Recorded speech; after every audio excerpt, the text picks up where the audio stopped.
విజయనగరం జిల్లా శృంగవరపుకోట నియోజకవర్గం జామి మండల కేంద్రంలో జరిగిన ఉపాధి హామీ యాత్రలో వైఎస్ షర్మిల పాల్గొన్నారు. జిందాల్ పరిశ్రమ అంశంపై సీఎం చంద్రబాబుకి లేఖ రాస్తారని హామీ ఇచ్చారు. వైఎస్ రాజశేఖర రెడ్డి బ్రతికి ఉంటే పరిశ్రమ మూతపడేది కాదు అన్నారు.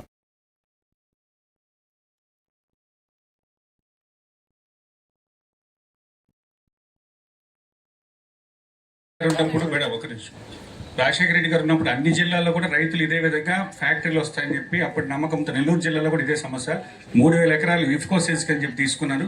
ఇప్పటి కూడా కాబట్టి కానీ రాజశేఖర రెడ్డి గారు వెళ్లిపోయారు, ప్రభుత్వాలు మారాయి, కానీ మీ భూమి మాత్రం మీకు కనీసం వెనక్కైనా ఇవ్వలేదు, లేక కాంపన్సేషన్ అయినా ఇవ్వలేదు. ఏది లేదు మేడం, ఇది చాలా అన్యాయం.